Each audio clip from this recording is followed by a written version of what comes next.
I think, out of every class archetype in League, the one I'm most interested in seeing new champions for are mages, because I feel like there's so much you can do with the class without necessarily pushing the envelope on what is acceptable or appropriate for game balance. You can do a lot with magic for sure, whether it's creating an ice mage, a music mage, a light mage, a blood mage, a stone mage, or a literal dragon for that matter. The sky's the limit when designing mages, whereas I feel like for other classes, the champion design team has to really push things when trying to make someone distinct from the existing cast. Even so, like all new champions, new mages are characterized by having more or interesting new gimmicks and features to them, evidenced by newest mage Hui being a rather colorful one. An iconic member of the mage archetype and the most archetypal at that would be Annie, who was part of the first 40 champions to be released. Known for a simple playstyle and gameplay premise, she was a fairly often seen staple throughout the first half of the game, but ever since around Season 8 and onwards, it's become exceedingly rare to come across her, and yet whenever you do see her, there's no trend of negative experience. Most would argue she's a great teammate to have in light of her singular and simple but effective job. Outside of a noteworthy blip in Season 13, Annie's consistently been declining further and further in terms of representation, to the point where I think it's worthwhile to make a why no one plays on the Dark Child. Let's find out what happened to her. Before we get started though, I want to give a shout out to our sponsor for today, Exit Lag. We all know how painful it is to run into a situation where you just start lagging out of nowhere. Fortunately, Exit Lag's at the forefront of optimization for server-related issues by offering dedicated routes for data packets to ensure smooth, lag-free gameplay. Thanks to its AI route optimizer, it can help you find the best connection across over 2,000 game servers around the world, with dynamic stabilization through up to 4 different paths simultaneously, ensuring faster, more secure, and fail-proof delivery. Exit Lag's own servers range across 5 different continents with 18 million weekly optimizations, good for any user regardless of where they are. An easy place to start is by going through each game that you play within its database and setting up an optimization for it by picking the server you're in. You can also check a few other things too, like monitoring the server and seeing how your ping is, in addition to an FPS optimization among other things that ensures you don't drop in frames. As the name implies, Exit Lag helps with all forms of lag, whether frame rate or connection. If you want to check it out, be sure to use my link on screen, which is also in the description, and after downloading you'll be able to make use of the 3-day trial to see if you like it or not. They're also currently offering new plans for duo and squads, meaning you could buy one plan for your friends and family, so consider checking it out. I should also mention that my link comes with a coupon code that can give you a further discount at checkout. Thanks again to Exit Lag for sponsoring the video, but for now, let's get back to it. Not too long ago, you may have seen my video on noob champions in League, where I brought up if there's even a need for entry-level champions if it comes at the cost of gameplay depth. Annie was one such example. Ever since the game's inception, she's been known for one very simple yet dangerous purpose, Pyromania, a good example of an intuitive yet strong ability that doesn't come off too oppressive to deal with. Whenever casting an ability, she generates a stack of Pyromania, up to a cap of 4. Upon reaching that cap, her next damaging ability will apply a stun to all targets caught. Annie's passive, and by extension the rest of her kit, has effectively remained the same in application for the past 15 years, and has been allowed to stay that way purely as a result of her passive serving as a textbook case of how valuable crowd control is in this game. Said passive could be applied in different fashions, whether concentrating it into one single attack but with a guaranteed application through Disintegrate, or the possibility of being applied to multiple targets through Incinerate or Summon Tibbers. Annie's dynamic to this day is a very simple one: get stacks of her passive, then try to nuke everyone in one rotation. Because all the damaging abilities consist of just damage in different forms, landing that stun onto a target assures the other 2 abilities will be following shortly after, causing many to label her a face roll champion, where you just smash all her abilities and hope her target dies. They're not wrong in that assumption, that's really all Annie does. The win condition is to get your passive, beeline towards your target, and then whoop their ass. You literally don't do anything much else than that, because you don't have to. A burst mage's goal is to of course burst their target. Annie's ability to apply stun for a considerable length of time practically makes it so all of her attacks become point-and-click abilities, unless you somehow predict exactly when she's going to use Tibbers or Incinerate and preemptively dash her blink away. Playing against Annie is equally as simple. When she's at 0 stacks, you can play a bit more confidently, and then when she's at 3 or 4 stacks, you might want to back away unless you're sure she's not able to one-shot you. Thing is, Annie can hold on to her 4 stacks indefinitely. She can use the threat of a stun to apply more pressure than if she just used it. Considering the full extent of Annie's pressure being applied to someone's a foregone conclusion, balancing her has come entirely down to how much that full extent actually is. And in the spirit of fairness, it can never be more than what the majority of the cast can handle because, you know, that would be broken. How the hell do you counterplay someone with a guaranteed one-shot combo if they're in range of you? You really can't, especially because it's on a burst mage who can do it all sequentially, compared to an artillery or battle mage who do give you time to respond after the fact. This is reason 1 why no one plays Annie anymore. Annie is essentially never allowed to truly one-shot someone under normal circumstances in light of her opponents not really having any say in whether she does or doesn't. At least provided they don't have a situational defensive tool that can bypass point-and-click abilities like Untarget ability or maybe even a spell shield. Accounting for this, Riot is extremely cautious about giving Annie even a slight amount of extra damage out of fear that it might be sufficient enough to truly one-shot someone. This essentially forces a person playing Annie to be in a fed position if they want to pose a greater threat to the enemy team than if they were to play any other mage. Let's compare Annie to someone like, let's say Vex, because they have a near identical passive in what they're trying to do. Vex is allowed to have greater damage output, coverage, uptime, and option select because her pressure is not guaranteed. If you were to add up the combined damage on her passive, Q, W, E, and ultimate, it would measure higher than Annie's Q, W, and ultimate, not counting the summon DPS of Tibers of course, solely for the fact that it's a lot harder to land all of Vex's stuff. Mistral Bolt and Looming Darkness have longer cast times, making them easy to react to. Personal Space is near instantaneous, but it requires her to effectively be standing near her target, while Shadow Surge is easy to react to as well if you're keeping an eye out for it. Arbitrarily speaking, let's say Vex's pressure hangs at 90 to 120%, averaging out at 105%, assuming normal items, gold, and level scaling for that time. She's allowed to get away with slightly more because skill issue. Annie, on the other hand, doesn't have a pressure range at all. She's just at 100%. The only quote-unquote skill would be to remain at 3 stacks to trick your opponent into thinking you're not at 4, then cast Molten Shield right before going in to surprise them. Otherwise, no skill shots or even the need to aim. Incinerate and Summon Tibers have generous effect radii. For that matter, one more reason why Annie shouldn't be allowed to easily one-shot someone is because she can easily one-shot multiple people.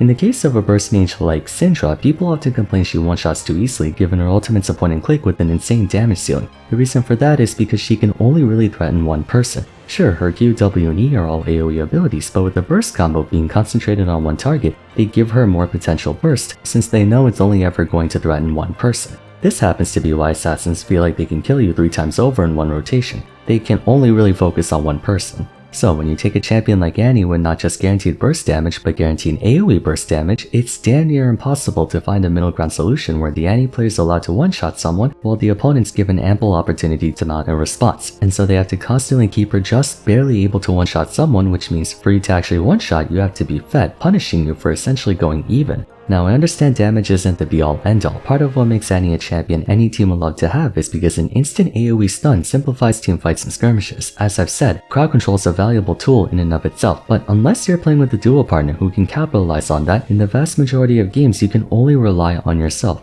But if you're in a situation where you never have enough to actually burst your target, then what's the point of it being guaranteed? Pragmatically, it would make more sense to play someone who can one-shot someone consistently even if actually applying it may not be consistent. Reason number 2 might be a bit more subjective, but compared to the amount of gameplay nuances and gimmicks other champions might have, particularly those who fulfill a similar niche as Annie but can do slightly more, by contrast, Annie gives off the impression of being one-dimensional and uninteresting. Again, that's highly subjective. Some people might have the time of their lives playing simple champs like Nasus and Garen and whatnot, but for the sake of argument, there's a distinction between those champs and Annie. Nasus and Garen have very one-dimensional kits, but they have a unique playstyle and experience you can't find anywhere else. For Garen, there's nothing funnier than charging someone at 600 move speed, spinning around them, then one-tapping them while they're standing there wondering how they can beat you with your Warmogs or passive, or the evil satisfaction of patiently biding your time getting a million stacks on Nasus and then Stop the ports!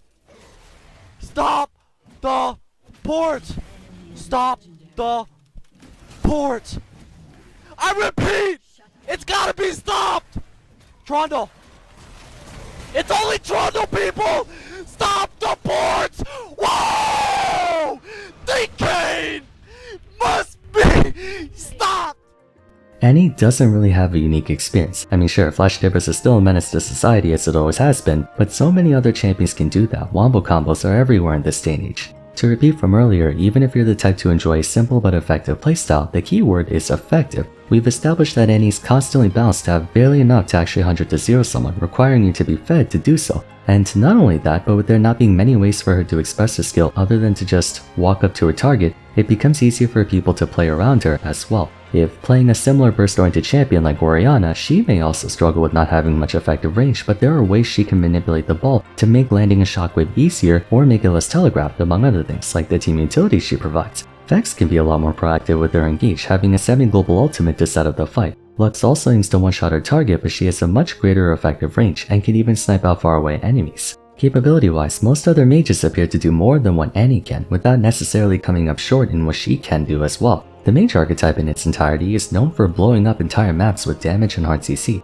It's not exactly an uncommon occurrence to have a playstyle reminiscent of Annie's. Nico can also do a big boom ultimate, Vex can do it. Brand might not have the AoE CC, but he's got way more firepower. Karthus can nuke everyone for DPS, Aesol's a giant meteor, and a flamethrower, Seraphine can set up her own wombo combos, all that stuff. Annie was popular back in the day when there weren't so many elaborate mages, and those present didn't have the same explosive playstyles they did until getting reworked later. As time passed and we got more champions, Annie progressively got more and more power and feature crept. Of all the mages, she's still the best when it comes to assured AoE CC, but other champions can do more things, giving the player more agency from game to game. This brings us to our final problem. The number of options you have in addressing unfavorable scenarios is quite limited if we're putting it lightly.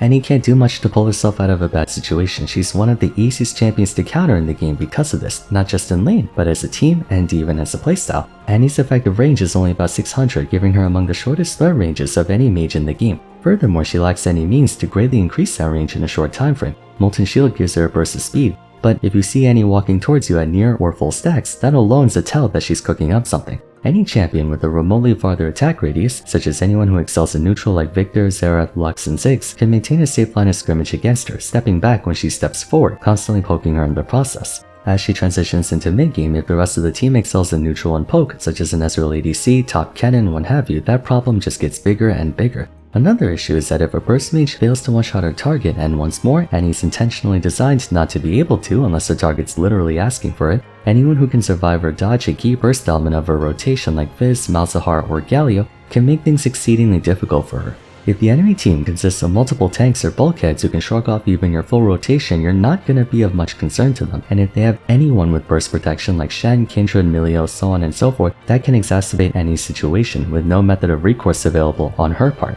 She can't play for split push, she's not really a poke mage, without teleport you don't have good flank angles, she has to just walk up and blast whoever gets in range of her.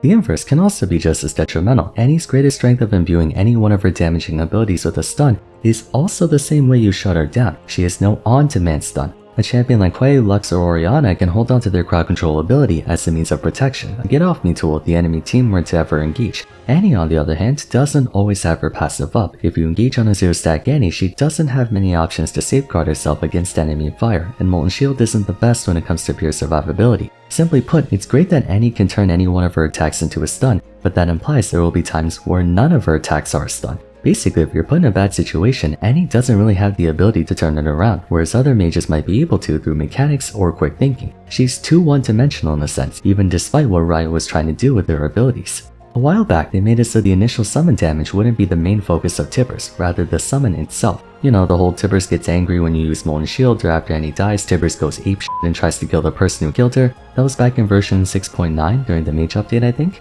They tried to put more of her power budget into Tibbers so she could potentially do more than just her initial combo, but that ended up backfiring on her because Annie is nothing if not a burst mage. Secondly, they made Molten Shield an actual shield with a single instance of recoil damage instead of the original Thornmail type effect. I'm not sure how I feel about these changes in all honesty. I get that it makes Annie capable of doing more, the Molten Shield component specifically being the cause behind her short-lived yet significant spike in popularity in early 2023, but most people have always thought of Annie as that one-shot mage. If they're looking for a different playstyle, they might as well go for someone else. And most do. Overall though, I think Annie's age is really starting to get the better of her, ironically. I remember when Vex came out, I was like, Vex is Annie but with more stuff. And I don't think that's an inaccurate assessment. Vex may not have the same point-and-click one-shot feeling that Annie does, but she does certainly have more option select, which in turn means more potential impact. I also think Annie was a huge victim of damage creep. Back in the day, Annie's damage was measurably higher than other mages, but then Riot started slowly buffing everyone to be able to one-shot on their own, making Annie's niche not quite as exciting. If you go through every other burst mage, you'll notice they all slowly but surely got more AP ratios in their damaging abilities. Orianna's ultimate's a good example. It used to have like a 60% AP ratio, now it has almost 100. They also buffed Lissandra's AP ratios. She used to have 50 to 60% per ability, now it's like 70%. Everyone got more damage over the years. In response, Riot made ways to deal with more damage. Kinda Grukern's like the biggest counter to Annie for tanks and bruisers. Assassins now have Edge of Night. Things of that nature. The only time Annie would be worth playing is if you had counterpick advantage and you already knew what the enemy team is gonna be. Blind picking Annie is about as hazardous as blind picking top lane.